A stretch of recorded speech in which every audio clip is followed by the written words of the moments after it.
Good morning. Bonjour. It's a pleasure to be back here. Catherine, thank you for the introductions of both of us. And I see Gilles here and Nick. We're always happy to support the great work of this organization. And we've got a lot to talk about a very, very important issue.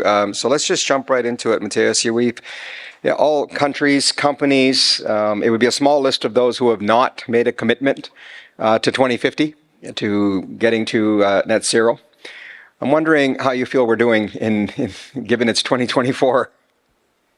Yeah, thanks, Goldy, and good day also from my side. It's a pleasure being here and having the chance talking about such important topics. And you mentioned, 2050, and I think it starts already when people think, oh, that's so far away. It's, just more than 25 years. So why caring? And I can just tell you that is what we sense. And we made also a survey with the Infrastructure Transition Monitor, where then the outcome was that still, I think the awareness is there, where people are saying, okay, we can do this in the later part of these 25 years. And that's totally wrong. We have to do it now. And there's many countries and also company commitments out there which have been put in place, but all with a target of, we want to achieve net zero by 2050, or we, want to have our own operations like ourselves by 2030. It's the most important is the first years.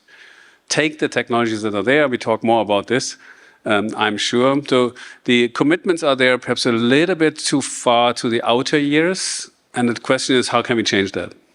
So how can we change that? I mean, how do you create the urgency? The urgency is created, of course, unfortunately, on its own. If you look into what's happening, it's real. The climate change is real. We see the increase last year. We had in the last consecutive 12 months, the first time reached the 1.5 degree target, and it's not stopping there. And in some parts of the world, which have more like a continental climate, it's even above 2 degrees. So it is happening. We see extinction from species. We see more, extreme weathers across the world. So that creates awareness, but it creates also anxiety. And anxiety is not something which creates an environment for investment and for stability. So how do we bridge this? From my perspective, the urgency is there. Now we need to also have clear political and also economical and societal circumstances that bring clarity into it, that we do the right things and we're not driven by anxiety.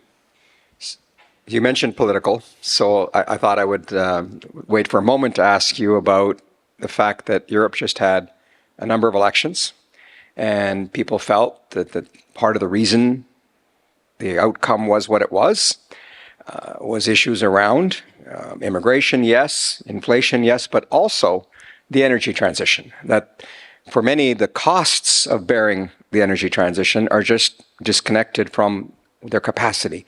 How do you bridge that divide? And do you agree with that? That's part of the thing that we've got to overcome. Yeah, most likely. So the outcome of the elections, there will be multiple reasons why this happens. And there's, of course, also, it is a wake-up call. It's a wake-up call for the politicians and for the ones who are in charge to make sure that their good intent and the right intent is also better understood by the people and also supported by concrete measures which are implementable. And implementable means also financeable. If what people are suffering the most, and definitely not here in Quebec, as we know, this is one of most likely the area of the lowest cost of energy. Hyder will do that. Hydro is, yes, but we also, I'm Swiss and we have also a lot of hydro power, but still much higher cost for the energy, and also around us in Europe. There's concern because high energy cost is putting industry and jobs in danger, and therefore it's so important. What we want to talk here about is also how to decarbonize the industry, because that will then also make sure that we keep the jobs in Europe, and that is what the concern of the people is. If there's no job, they don't have money, there's then crime is increasing, and so these are all the concerns which are just natural, and we have to accept them and be more stringent in the implementation of the politics and making use of the technologies that are there to decarbonize the industry, the infrastructure, and the society. I'll come to technology because I know we have a lot of ground to cover there. But when you think about the objective here, people are saying, I want three things, right? I want it to be clean, I want it to be reliable, but I also need it to be affordable. And so what are the barriers? What's getting in the way of us being able to make progress in all three of those things? Well, that's a huge question and difficult, of course, different by country, by industry, and by topic. Perhaps we pick concrete examples and work through those. But in general, it's affordable is, of course, a topic. And I hear this many times, it's too expensive to invest. And then I say, you know what? It will be much more expensive for the world not to invest. Yeah? And better we do it now, invest in the technologies which are reducing energy efficient or increasing energy efficiency in, for example, buildings, which is still 1/3 of the emissions. Then, of course, the industrial processes, and here I talk mainly about the mid to lower energy consumption industries, which would be the quick wins, so to say, or the easier ones, and transportation, where we still have, I think also here, only, I think roughly 10% of the train lines being electrified. This is a huge potential. And this is also where we as a company focusing on those three areas, decarbonizing transportation, infrastructure, and industry, to make sure that the country and the countries which we support remain competitive. And if they're competitive, works will be there, people will have money, and people will also then be able to spend for the investment and benefit from a better world. So you head infrastructure globally, and infrastructure is a big spectrum as well. We heard previous panel talk about infrastructure along systems building and building in buildings and so forth, and also grids, electricity grids. But infrastructure is also things like when you're doing carbon capture and hydrogen and small modular nuclear reactors, et cetera, et cetera. So all of these things. It seems that one of the issues for infrastructure is regulatory permitting, getting the social license to be able to build the infrastructure that's necessary. Are we making progress? Or are we still getting our own way in terms of being able to have the infrastructure needed for the transition?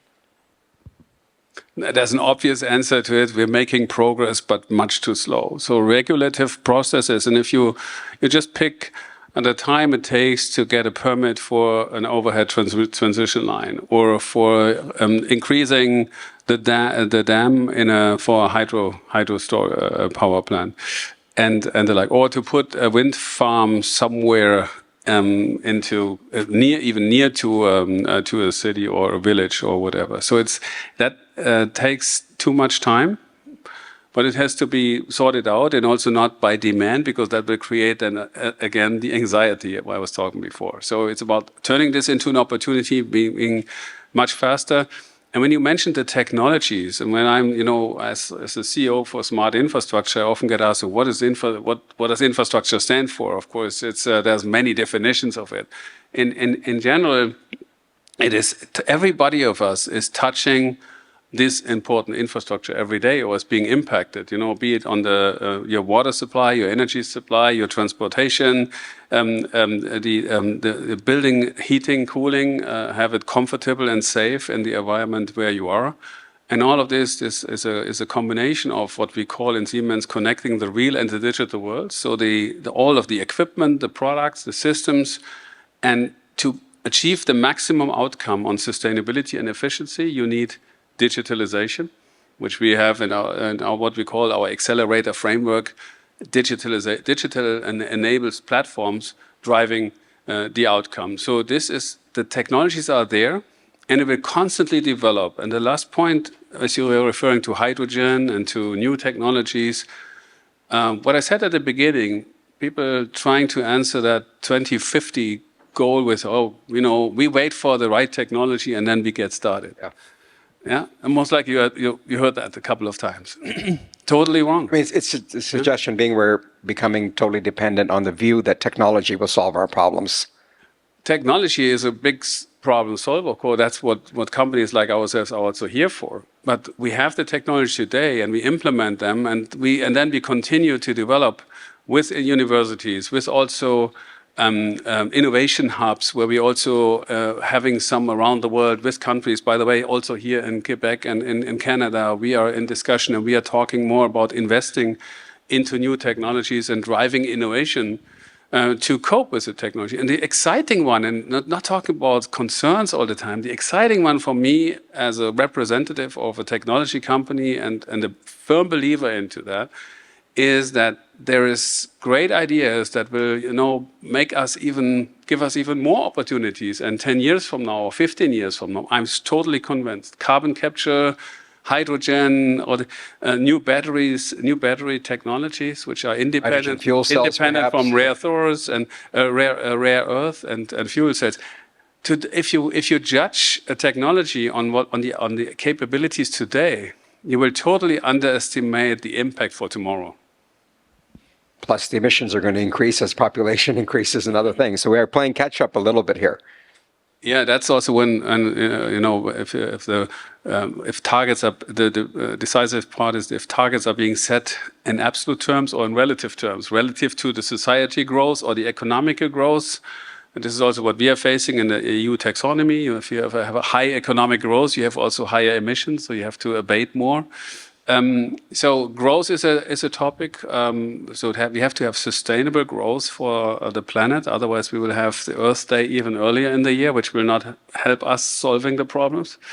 And their technologies can help. I'm totally convinced. So in the room, of course, there'll be people from cross-section, the public sector, private sector, policymakers, investors, et cetera. What do they need to know? What can they do? So first, I think no one can do this alone. So we need you all. We need to all have also sharing the understanding that the relationship between the society, the individual, the society, the technology, and a political environment, it can only work if all those things work hand in hand in the best way. So speed up regulatory processes, support investments into education and research in the area of renewable energy, grid management, energy efficiency. And this is what will be decisive for the future of our economies in our country. So therefore, and don't wait that others do it.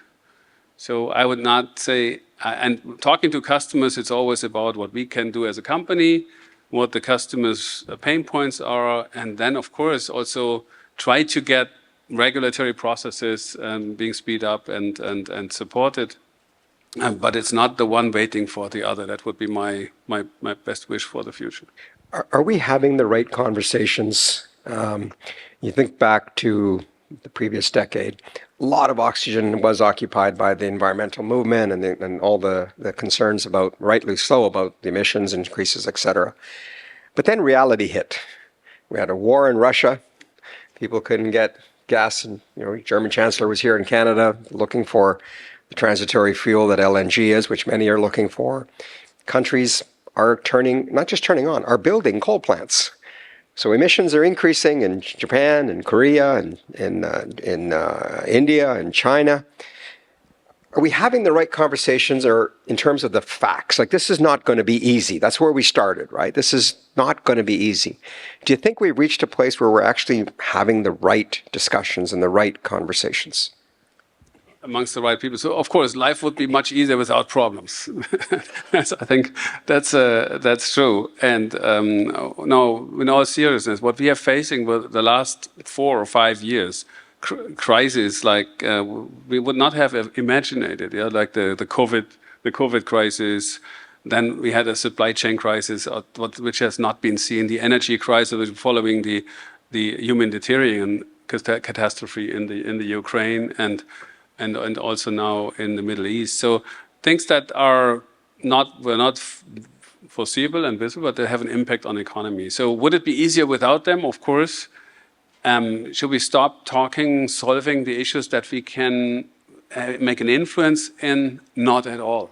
It's more important than ever to continue but it also helped to continue the discussion. It also helped us and you mentioned Germany in this particular case, also to open up the eyes and say, okay, the world is different. Now we have to react. We have to source from other energy sources. We have to speed up our own decarbonization.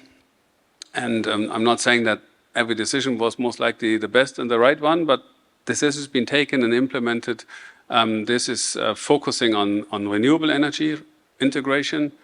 And if you do this, it is wholly underestimated, and also here in Canada, around the world, in every country, the investments in the infrastructure of the grid is decisive because the energy grid is totally turned upside down from central power plants to millions of decentralized energy resources. So investments into grid is key, and the third one is energy efficiency, as I said. So are we having the right discussions? Yes. Is it overwhelmed from political problems or wars at the moment? Unfortunately, yes. Yeah.